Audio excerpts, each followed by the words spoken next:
پر آپ حضرات کے سامنے مدارس اور علم کی اہمیت و افادیت پر کچھ لفظ شائع کرنا چاہتا ہوں. مجھے امید ہے کہ آپ حضرات قبول سماعت فرمائیں گے. محترم حضرات، اس پر اسلامی مخالف طاقتوں نے اسلام کو کمزور اور بے اثر بنانے کے لیے اسلام کی پہلی تقویت کے ان دونوں پہلو کو اپنی نقصہ نصہ کوششوں سے زیادہ نشانہ بنایا ہے. ایک اسلامی شریعت کے وہ ضوابط جو اسلامی معاشرت کو صالح اور پاک رکھنے سے متعلق رکھتے ہیں، جن میں مرد اور عورت دونوں کے معاملات آتے ہیں، اور انسانی معاشرت میں درستگی قائم کرنے کے لیے اللہ تعالیٰ کی طرف سے جو ضوابط مقرر کیے گئے ہیں، اور جو اجتماعی معاملات و تعلقات اس مالی معاملات سے تعلق رکھتے ہیں اور کی قوانین کے تحت آتے ہیں، ان پر اعتراضات کا طریقہ اختیار کیا جاتا ہے. دوسرا پہلو کلام الہی قرآن مجید سے مسلمانوں کو جو تعلق ہے، جس کے ذریعے مسلمانوں کے دل کو روحانیت اور اپنے پروردگار کے بندگی کے تعلق کو مدد ملتی ہے، بلکہ وہ ایک ایسا منبع و مرکز ہے اس میں جتنا مسلمان بندہ رہتا ہے اتنا ہی جذبہ دینی و اخلاقی درستگی کی کیفیت پیدا ہوتی ہے، اور اس پر حملے کیے جا رہے ہیں. ضرورت اس بات کی ہے کہ ان دنیا کی خدمت کرنے والے لوگ ان دونوں پہلو کے سلسلے میں ضروری صلاحیت پیدا کریں اور اس طرف سے آنے والے خطرات کے مقابلے کے لیے اپنے طالبان علم کو تیار کریں. محترم حضرات، مغرب کا استعمال ذہن اسلام کو اپنا اصل خلیق سمجھتا تھا اور اب بھی یہی سمجھ رہا ہے، بلکہ مغربی ملکوں کا صاحب اقتدار نے یہ تک ظاہر کر دیا ہے کہ کمیونسٹ روزگار ہمارا اصل خلیق اسلام ہے. لہذا ان کو برابر یہ فکر دامن ہے کہ اسلام کی مذہبی خصوصیت کے تحفظ کو کس طرح ختم کر دیا جائے اور سیاسی ڈپلومیسی کے ذریعہ یہ کچھ فرضی الزامات لگا کر ان کی حیثیت کو بے وقار بلکہ خطرناک قرار دے کر اس کے لیے مختلف اصطلاحات کا استعمال کرنے کا طریقہ اختیار کیا جائے. اور تقریباً ہر ملک میں یہ کوشش کی جا رہی ہے کہ دینی تحفظ کے ادارے ختم ہو جائے اور دنیا میں منمانی زندگی کی فضا عام ہو جائے. اور عملاً دنیا میں یہ دیکھا بھی گیا کہ جن ملکوں میں دینی ادارے کو ختم کر دیے گئے وہاں اسلامیت بھی ختم ہو گئی. محترم حضرات، ذرا ادھر تعجب فرمائیں. حضرت مولانا محمد ربیع حسنی ندوی صاحب رحمۃ اللہ علیہ فرماتے ہیں کہ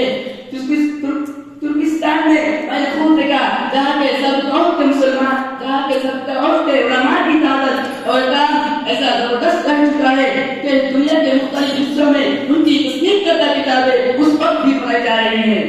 اور ان سے اسلامی تعلیمات اس کا حکم کے تحفظ کا کام لیا جا رہا ہے. جو اس آیت میں مسلمانوں کے دینی مدارسوں کو ختم کر دینے کے بعد صرف 2 نسلیں گزرنے پر یہ حال ہو گیا تھا کہ بہت سے لوگ نماز ذکر کا مطلب سمجھنے سے محروم ہو گئے تھے، حتیٰ کہ اسلام میں عبادت کے لفظ کا جو مطلب ہے اس سے بھی ناواقف ہو گئے تھے. اسلامی عقیدہ سے اور اس کے احکام سے واقف ہونا تو بہت دور کی بات ہے. وہ معمولی دینی باتوں سے بھی واقفیت نہ رکھ سکے تھے سوائے ان محدود علاقوں کے جہاں دینی خفیہ تعلیم دی جاتی ہے. ان کے علاوہ بقیہ عام علاقوں میں دین سے بالکل ناواقفیت ہو گئی تھی، اگرچہ وہ اس کے باوجود وہ اپنے کو مسلمان کہتے اور لکھتے رہے. اسلام سے ان کا رشتہ صرف ایک رابطہ تھا کہ وہ اپنے کو مسلمان کا نسل جانتے تھے. ان کے یہاں اسلام کی باتیں بتانے والے کوئی نہیں رہے تھے. اب وہاں آزادی ملنے پر فرق شروع ہوا ہے.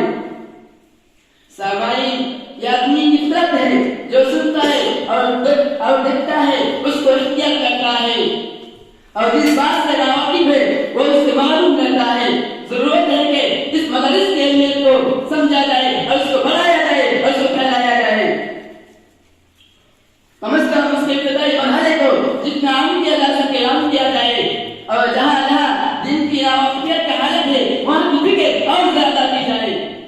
تک کہ ان کو بے ضرورت بتا کر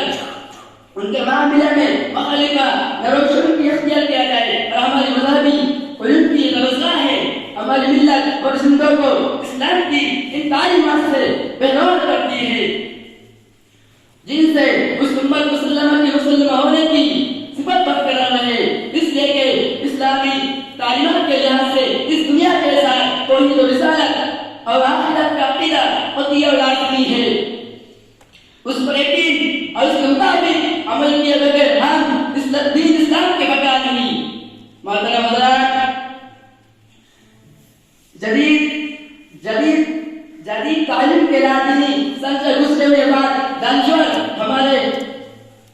حضرات ہمارے اس مدارس ملت کے لیے غیر ضروری سمجھتے ہیں اور اس کے نزدیک ایسی دینی تعلیم کی اہمیت نہیں ہے کہ اس کے لیے علیحدہ سے تعلیم ملی جائے، کیونکہ ان کے نزدیک دین صرف چند معمولی باتوں پر محدود ہے اور یہ باتیں بلاخص نظم انتظام کے لیے اس کے لیے خود بخود معلومات ہو سکتی ہے. ان کا یہ خیال دائرہ صحیح خیال ہے. مسلمانوں کی زندگی میں دین پوری اپنی اہمیت رکھتا ہے اور زندگی میں اپنی پوری اوساط بھی رکھتا ہے.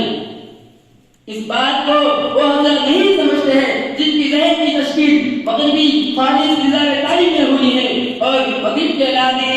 نقطۂ نظر سے ہی سوچتے ہیں اور کہتے ہیں کہ دینی تعلیم کے لیے اتنے باقاعدہ انتظام کی کوئی ضرورت نہیں ہے. حالانکہ اگر وہ دین کو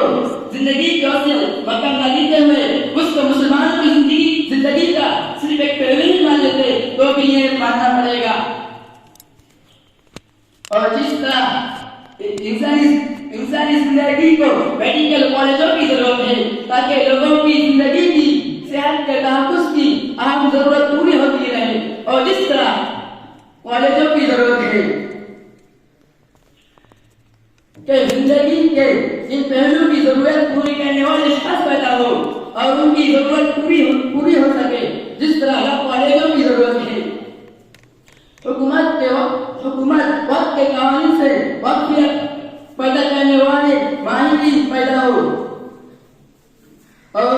قانونی تحفظ کا انتظام ہو. اسی طرح مذہب کو مسلمانوں کی زندگی کا صرف ایک پہلو ہی تسلیم کر لیا جائے تو بھی ان کو ہمارے اس مدارس کی اہمیت کو ماننا پڑے گا کہ اس ضرورت کے انتظام کے لیے ان مدارس کی ضرورت ہے. حالانکہ اسلام میں مذہب کی زندگی کا صرف ایک پہلو ہی نہیں بلکہ زندگی کا تمام پہلو پر احکام و تعلیمات رکھتا ہے جن کو جانے اور اس پر عمل کیے بغیر ہم زندگی کو اپنے پروردگار کے حکم کے مطابق نہیں بنا سکتے. سامعین کرام، ہم ہمارے ذہنوں سے اس بات کو نکال دیں کہ دین اور دنیاوی تعلیم دونوں الگ الگ ہے، بلکہ یہ دونوں ایک ہی ہے. اور جو حضرات صرف اسکول اور کالجوں کو موقع دیتے ہیں وہ مدارس کو بھی موقع دیتے ہیں، اور جو حضرات صرف اسکول اور کالجوں صرف مدارس کو موقع دیتے ہیں وہ اسکول اور کالجوں کی ضرورت کو تسلیم کر لیں. اس لیے کہ جس طرح امت کو اچھا ائمہ باصلاحیت علماء بہترین فقہاء ماہر مفسرین اور اعلیٰ محدثین کی ضرورت ہے، اسی طرح امت کو اچھے ڈاکٹر تجربے کار سرجن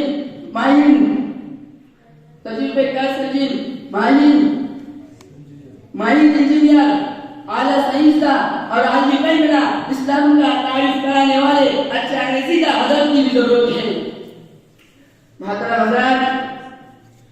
ہمارے مذہبی دینی مدارس پر ایک اعتراض کیا جاتا ہے کہ ان میں تعلیم حاصل کرنے والے زندگی کے تقاضوں سے صرف نظر کرتے ہیں اور ایسے افراد پیدا کرتے ہیں جو سوائے نماز روزہ کی زندگی کی دوسری ضرورت پورا کر سکنے کے لیے صلاحیت نہیں رکھتے ہیں اور نہ حالات زمانے کو سمجھنے کی صلاحیت رکھتے ہیں. تو آپ حضرات آئے ہمارے مدرسہ قاسم العلوم میں آپ کو بتاؤں کہ الحمدللہ ہمارے مدرسے میں طلبہ علم کو دینی اور دنیاوی دونوں تعلیم سے آج تو پیرست کیا جاتا ہے اور اب تک بہت ہے دنیاوی حالت سے بھی آرست کیا جاتا ہے.